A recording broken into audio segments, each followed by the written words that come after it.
So ayan, magandang umaga mga chong. Nag-loud ulit tayo kagabi mga chong. Grabe, sobrang lakas ng alon mga chong. Yung huli natin mga chong. Ito, naka-plastic na yan. Titimbangin natin to mga chong kung magkano. Dahil medyo ano tayo ngayon. Pang survive lang sa ating ano mga chong. Yung ating pang bili ng gas. Tapos ano, battery. So ayan mga chong. So sobra siya mga chong, bawasan lang natin siya ng konti. So ayan, sobra mga chong, bawasan natin siya ng konti para yung matira pang ulam natin, 2 or 3. Kasi tayo lang naman isa mga chong. Kunin natin tong molmol. So ayan, timbangin ulit natin mga chong. Kung magkasya ulit siya ng 1 kilo. Ayun. Sakto lang 1 kilo mga chong. Ito yung ating iulam. Ay ano pa naman tayo dito. Meron pa tayo ditong ano mga chong, oh. Yan, oh. Nasinan. Hatid na muna natin sa ating soki. Ganito mga chong, 130 tayo ang ano natin. Dahil ano siya, mayroon siyang maliit tapos mulmol. Kasi ang mulmol dito mga chong, mura lang yan. Iba, ano yan, 100. Ang pinakamahal na yan, 130. So may halong good yung ano natin mga chong. So ano natin, 130 yan.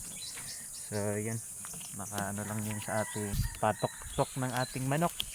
Kung hindi lang maalon kagabi mga chong, dagdagan sana yung ating huli kaso maalon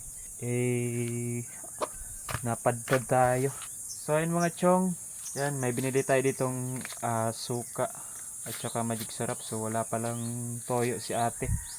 Tapos ito mga chong, bibili tayo doon ng toyo kasi baka mag-ihaw tayo. Yung dalawang natira, ihawin natin mamaya. Tapos, ano pa ba? Yun. Bibili natin mga chong, bio 3 para sa ating manok. Tapos, gasolina. Yan yung maintenance natin mga chong sa ating pang araw-araw. So, ayan mga chong. Abangan nyo ako mamaya mga chong. Dahil ihatid na muna natin yung ating 1 kilo doon sa ating soke. So, ayan mga chong. So kakarating lang natin mga chong galing doon sa paglako ng ating isda. So yun mga chong, binili natin ng bio 3 para sa ating chicken. Tapos mantika, toyo, tapos yung kaninang magic sarap at suka na binili natin doon sa kintina mga chong.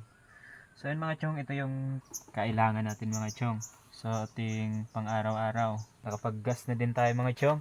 Yung kita natin kanina ay sakto lang doon sa ating sa ating maintenance, sa ating pang araw-araw. Dahil medyo makonsumo sa oras mga chong, so nagbago yung desisyon natin mga chong. Instead na bibili dun sana natin tong dalawa, so ginawa natin, prinito natin mga chong para madali. Kasi kung magugulay pa tayo mamaya pa yun mga chong, siguro mga 2 hours pa yun or 1 hour. So ayan, prinito lang natin yung natira mga chong. Ito yung ating bahaw mga chong. Yan. So yan yung ating umagahan ngayon. So yan, titikman na natin yung ating ulam na niloto. Tingnan natin kung masarap nga ba mga chong. Nilagyan pala natin to mga chong ng asin at saka paminta. Magic sarap na din para medyo malasa yung yung isda. So ito mga chong, sausaw lang natin dito sa ating sasawan. Tikman natin mga chong. Sakto lang mga chong. Hindi siya maalat dahil doon sa natin nilagay nating suka dito sa ating sausawan. So pantay lang yung lasa niya. Iba pala yung bahaw mga chong kasi kapag inunguya mo, hindi na siya kagaya ng fresh na luto talaga. So parang bumabara siya sa ating lalamunan. So uminom tayo ng tubig mga chong para may pantulak tayo.